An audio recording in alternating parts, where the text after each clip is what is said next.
बुजुर्गो हज़रत उमर इब्न अब्दुल अज़ीज़ रहमतुल्लाह अलैह को कौन नहीं जानता मेरे दोस्तों। फरमाया उमर सानी कहते हैं उनको, सेकंड उमर। और मेरे दोस्तों उनकी जो हुकूमतें गुजरी है, फरमाया उनके ससुरे बादशाह, फिर फरमाया उनो बादशाह, फिर उनका साला बादशाह। ये एक ख़ानदान के अंदर 3 बादशाह गुजरे दोस्तों। फरमाया तारीख़ के अंदर किसी को इतने बादशाह नहीं गुजरे जितना एक ही ख़ानदान के अंदर 3 बादशाह गुजरे। और मेरे दोस्तों मेरे बुज़ुर्गों, फरमाया आपका आलम ये था, आपकी बीवी जो है ना मेरे दोस्तों बादशाह की बेटी है। फरमाया 9 लाख का हार, वो ज़माने का मेरे दोस्तों, गले का हार 9 लाख का। फरमाया वो हार को अपने बीवी को बुलाकर कहने लगे, देखो इस घर के अंदर 2 चीज़ें नहीं रह सकती, या तो तुम मुझे रख लो या तो अपने हार को रखो। तो बीवी ने कहा ये एक हार क्या, ऐसे मैं हज़ारों हार कुर्बान करने के लिए तैयार हूँ, मगर मैं आपको नहीं छोड़ सकती। मेरे दोस्तों वो हर हार लेके जाके बैतुलमाल में दाखिल कर दिए। मेरे दोस्तों एक मर्दा घर को तशरीफ़ लाए, अपनी बच्ची से कहा कि मुझे पानी की प्यास लगी, पानी ला कर दे दो। बच्ची मेरे दोस्तों अंदर थी, आवाज़ सुनी मगर बाहर नहीं आई। बीवी को बुला के कहने लगे, देखो आज हमारे बच्चे कैसे हो गए, हम पानी मांग रहे थे भी हमें पानी ला के नहीं दे रहे। तो बीवी ने कहा वो आपको कैसे पानी ला के देती, उसका शलवार खुल गया है, वो उसके पास वो एक ही शलवार है, वो अपने हाथों से सी रही है, ऐसी हालात में आपको कहाँ पानी ला के देगी।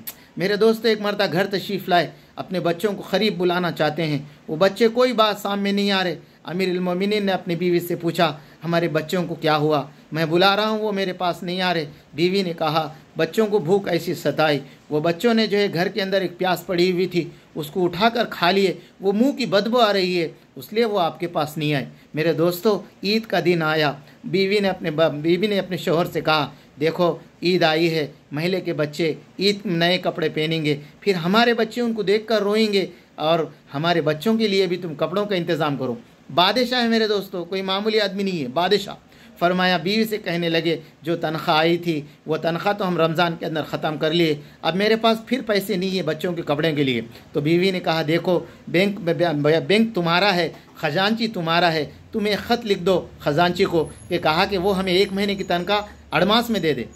तो मेरे दोस्तों बीवी की ये बात सुने उमर इब्न अब्दुल अज़ीज़ रहमतुल्लाह अलैह एक ख़त लिखे, कहने लगे भाई 1 महीने की तनख्वाह तो तुम मुझे दे दिया और 1 महीने की तनख्वाह मुझे एडवांस में दे दे, मेरे बच्चों की ज़रूरतें ईद के लिए कपड़े ख़रीदना है।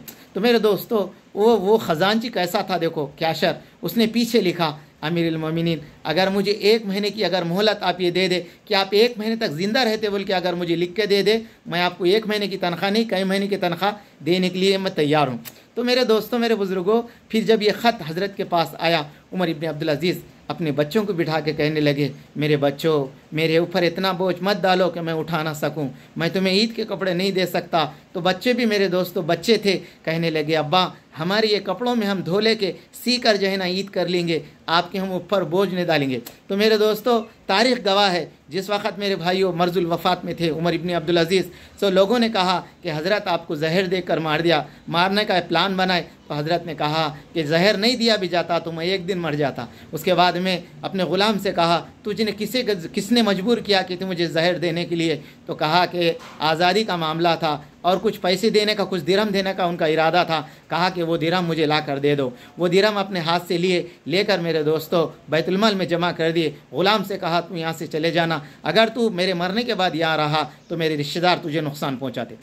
इतना दोस्तों फिर फरमाया जिस वक़्त आपका इंतकाल हुआ मेरे दोस्तों मेरे बुज़ुर्गों, इंतकाल का वक्त करीब आया, एक ताबाई बैठे, एक बुज़ुर्ग बैठे हुए थे, उन्होंने कहा कि तुम अपने 11 बच्चों के साथ अच्छा मामला नहीं किया।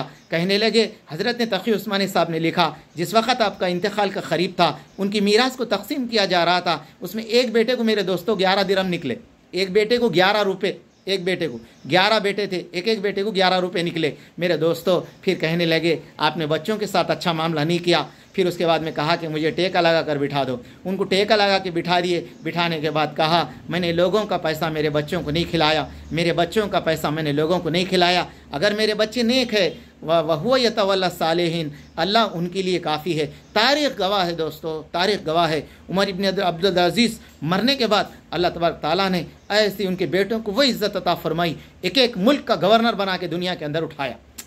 तक़वे की ज़िंदगी गुजरी, उतनी ज़िंदगी गुजरी, फिर बाद में अल्लाह ने गवर्नर बना के उठाया। मेरे दोस्तों, हशाम बिन अब्दुल मालिक, उनके ख़ानदान के जो रिश्तेदार, उनके साले के बच्चे थे, वो जामा मस्जिद के सीढ़ियों के पास खड़े होकर कहते थे, ये मस्जिद हमारे अब्बा ने बनाई, हमें कुछ सदका खैरात दे दो। इनके बच्चे मेरे दोस्तों दीन के ऊपर ज़िंदगी गुजरी, इनके बच्चे गवर्नर बन के दुनिया से चले गए। तो अल्लाह का वादा है, जो आदमी गरीबों की, यतीमों की, यसीरों की मदद करता है, अल्लाह तबारक ताला उनकी मदद करते हैं। इसलिए मैं हमारे कोरोटले के बैतुल माल की बात कर रहा हूँ। हमारे जो सदका है, खैरात है, ज़कात है, वो हमारे बैंक के अंदर जमा करें। इसलिए कि दोस्तों हज़ारों लोगों को दोस्तों हर महीना 200 रुपये का पेंशन, 300 का पेंशन दिया जा रहा। हमारे बड़ों के पास जाके हम कहते हैं कि हमारे महल्ले में कोई बीमार है, तस्दीक करके दस्तखत किया जाता है, 5,000 से लेकर 10,000 तक की मदद की जाती है। हम सब के लिए ज़रूरी है। मैं ये नहीं कहता कि रिश्तेदारों में नहीं देना, मगर हमारा जंक्शन क्या है दोस्तों, बैतुल माल है, वहाँ से सारे लोगों को तकसीम किया जाता है। इसलिए हम सब के लिए ज़रूरी है हम भी जो है दोस्तों उसके अंदर हिस्सा ले, महीने का हिस्सा ले, साल का हिस्सा ले, ज़कात खैरात जो भी है बैतुल माल में जमा करें। वहाँ से हर जगह ट्रांसफ़र हो जाती, हर जगह गरीबों को, यतीमों को, यसीरों को, हर एक के पास जाती। हम सब के लिए ज़िम्मेदारी है कि हम उसको ज़िंदा रखें, बैतुल माल हमारे बड़े बनाएं। मेरे दोस्तों, कुछ लोग चले गए, कुछ लोग ज़िंदा है, फरमाया उनकी अल्लाह ख़बरों को नूर से भर दे। जो लोग ज़िंदा है अल्लाह पाक उनकी उम्रों में बरकत दे, मगर उसको क़ायम रखना हम सब की ज़िम्मेदारी है। अल्लाह करे कि मेरे को, आपको, हम सबको, हमारे ये उम्मत का हक़, उम्मत की फ़िक्र करने की तौफ़ीक़ दे।